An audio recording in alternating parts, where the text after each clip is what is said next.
तो चलिए अब आपको बताते हैं कि कोर्ट में याचिका कब और किसकी तरफ से दाखिल की गई थी और इसमें वो क्या बड़े बड़े दावे किए गए थे जो जामा मस्जिद का सर्वे कराया गया। तो यहां पर आप ऐसे समझिए, दरअसल कैला देवी मंदिर के महंत ने कोर्ट में याचिका दाखिल की थी और महंत ऋषिराज गिरी महाराज ने कोर्ट में याचिका दाखिल की। कल दोपहर 1:30 बजे सिविल कोर्ट में याचिका लगाई गई। आप रफ्तार देखिएगा, 1:30 बजे याचिका लगाई गई। याचिका में दावा किया गया कि शाही जामा मस्जिद श्री हरिहर मंदिर है और याचिका में दावा किया गया कि मस्जिद में मंदिर के बहुत से सबूत भी हैं। याचिका में मस्जिद का सर्वे कराने की मांग की गई।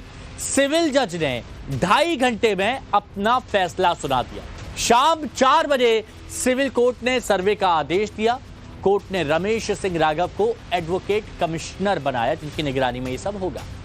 वीडियो फोटोग्राफी कराकर रिपोर्ट दाखिल करने के ऑर्डर भी दे दिए गए और शाम 6:15 बजे सर्वे के लिए टीम जामा मस्जिद पहुंच गई। सर्वे टीम ने मस्जिद के अंदर वीडियो और फोटो लिए। 2 घंटे के सर्वे के बाद टीम रात करीब 8 बजे बाहर आई।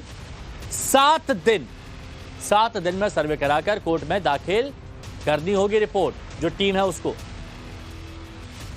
माननीय सिविल जज सीनियर डिवीजन संभल साहब के ऑर्डर के कंप्लायंस में आज यहाँ पे एडवोकेट कमीशन की कार्रवाई शुरू हुई। अभी इसमें काफ़ी चीज़ें अधूरी रह गई हैं, बहुत सारे फीचर्स की इसमें स्टडी होना अभी बाकी है। तो अभी कोर्ट के ऑर्डर की कंप्लायंस में फर्दर जो एडवोकेट कमीशन की कार्रवाई है वो आगे बढ़ेगी और उसके लिए जो भी उचित दिशा निर्देश और जो भी उचित सहयोग प्रशासन से लेना है उसके लिए हम प्रशासन को प्रत्यावेदन देंगे। इस दौरान जो सर्वे हुआ है उसमें कुछ मिला नहीं, अभी तो देखिए बहुत ही प्राइमा फेसाई सर्वे है। काफ़ी चीज़ें हैं जो मैं इस समय नहीं बता सकता हूँ। लॉ एंड ऑर्डर की भी सिचुएशन है और मैं ऑफिसर ऑफ द कोर्ट भी हूं, तो इसलिए मैं सिर्फ आपको इतना बता सकता हूं कि इस समय कोर्ट के ऑर्डर की कंप्लायंस में आज यहां पे एडवोकेट कमीशन महोदय ने अपने कमीशन की कार्रवाई शुरू की।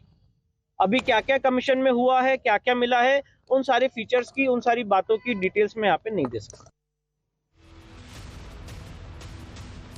और इसी बीच एक और बड़ी खबर आ रही है, वो आपको बता दें, संभल की मस्जिद के सर्वे पर समाजवादी पार्टी के सांसद बर्क का बयान सामने आया। सर्वे के विरोध में जियाउर रहमान बर्क कह रहे हैं सर्वे में सुई के बराबर भी सबूत नहीं मिले हैं। ये सांसद हैं जियाउर रहमान बर्क, उनकी तरफ से ये बयान आया है कि शाही जामा मस्जिद थी और शाही जामा मस्जिद है और शाही जामा मस्जिद रहेगी।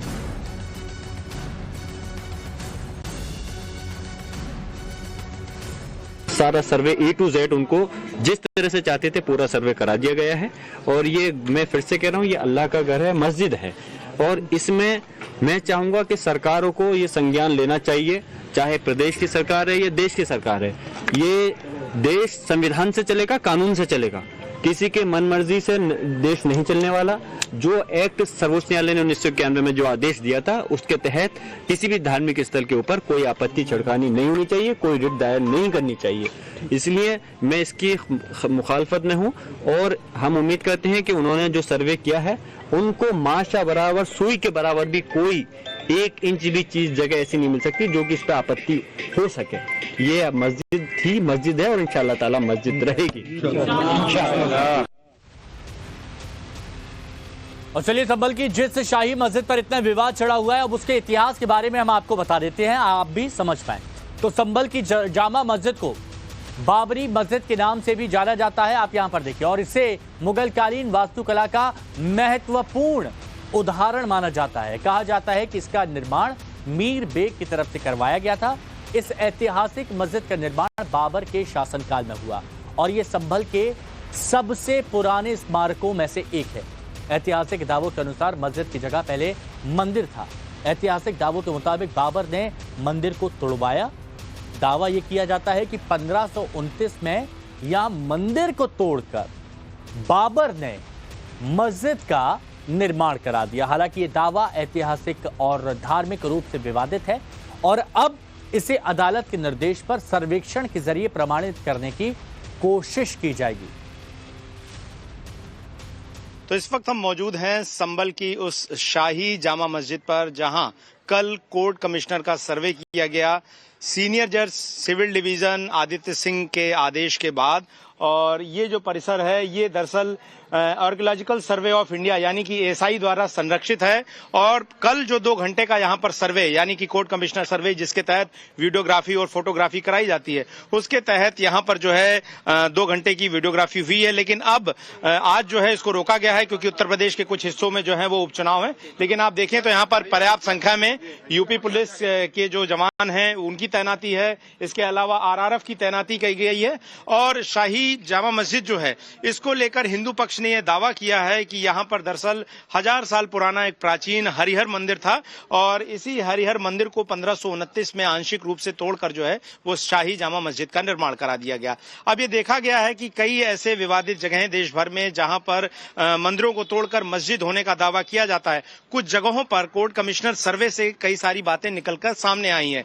मसलन की अगर ज्ञानव्यापी मस्जिद की बात करें जहां पर शिवलिंग होने का आदि विश्वेश्वर के शिवलिंग होने की बात कही जाती है, वहां पर भी कोर्ट कमिश्नर के सर्वे होने के बाद बहुत सारी चीजें सामने आई और उसके बाद वहां एएसआई का सर्वे कराया गया। ऐसे में किसी भी तरह का जो जमीनी विवाद होता है, जो सिविल सूट होते हैं, उनमें सबसे पहले कोर्ट कमिश्नर का सर्वे जो है वो कराकर चीजों को सामने रखा जाता है। और इसमें सबसे पहले जो याचिकाकर्ता होते हैं, उनके जो वकील हैं वो आते हैं और जिला अधिकारी की जो टीमें हैं वो यहाँ पर आकर वीडियो रिकॉर्डिंग करती हैं। हालांकि इसमें अभी बहुत लंबे हिस्से में जो है वो वीडियो रिकॉर्डिंग और फोटोग्राफी जो है वो होना है।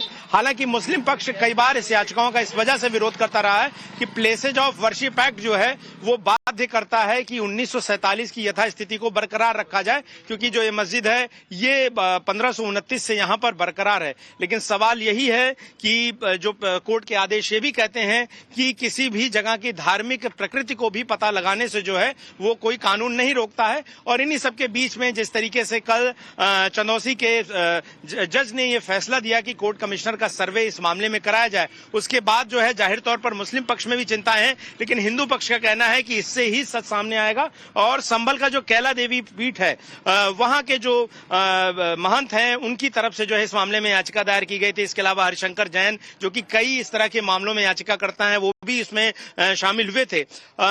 अभी जो इस मामले में कोर्ट कमिश्नर का सर्वे हुआ है उसको और भी आगे जारी रखा जाएगा। हो सकता है कि कल या फिर आने वाले शनिवार को ये सर्वे कराया जाए और इस सर्वे की जो वीडियोग्राफी और फोटोग्राफी होती है उसको जो है वो संरक्षित रखा जाता है और उसे कोर्ट के समक्ष रखा जाता है। इसका मकसद एक ही होता है कि वीडियोग्राफी और फोटोग्राफी से जो मौजूदा प्रॉपर्टी है उससे दूसरे पक्ष के दावे को जो है वो मिलाया जाता है कि क्या उनके दावों में क्या सत्यता है।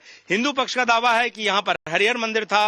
मुस्लिम पक्ष का कहना है कि ये मस्जिद जो है बाबर ने 1529 में बनाई थी और ये एक ऐतिहासिक इमारत है। यहाँ पर जो भी एंट्री एग्जिट है या किसी भी तरीका का काम है वो एएसआई के जरिए ही हो सकता है। हालांकि आरोपियों भी लगते रहे कि एएसआई के नियंत्रण में होने के बावजूद यहाँ पर जो है मनचाही एंट्री होती रही। हालांकि ये सारे विषय जो हैं कोर्ट के समक्ष हैं और जाहिर तौर पर एक इस विवाद के बाद जो है इस बात को लेकर चर्चाएं शुरू हो गई हैं कि कोर्ट कमिश्नर सर्वे के बाद आखिर क्या निकल कर आएगा और क्या इस कोर्ट कमिश्नर सर्वे का जो ये रिजल्ट है वो उस बात का आधार बनेगा कि इसके बाद एएसआई का भी सर्वे कराया जाए, जैसा कि ज्ञानव्यापी के मामले में हुआ या जैसा कि राम मंदिर के मामले में हुआ या जैसा कि मथुरा के कृष्ण जन्मभूमि शहीदगाह विवाद में कराने की कोशिश हो रही है, कोशिशें हो रही हैं। लेकिन कुल मिलाकर संभल जो कि पश्चिमी यूपी का ये हिस्सा है, इसकी ये शाही जामा मस्जिद जो कि ये इमारत आप देख रहे हैं बेहद पुरानी है। यहाँ पर कुछ स्थिति जो है वो तनावपूर्ण जरूर है, लेकिन प्रशासन ने जिस तरह से मुस्तैदी दिखाई हुई है, सभी लोग अपने अपने घरों में मौजूद हैं और इंतजार इस बात का है कि कोर्ट का फैसला कोर्ट कमिश्नर सर्वे के बाद क्या आता है और कोर्ट कमिश्नर किस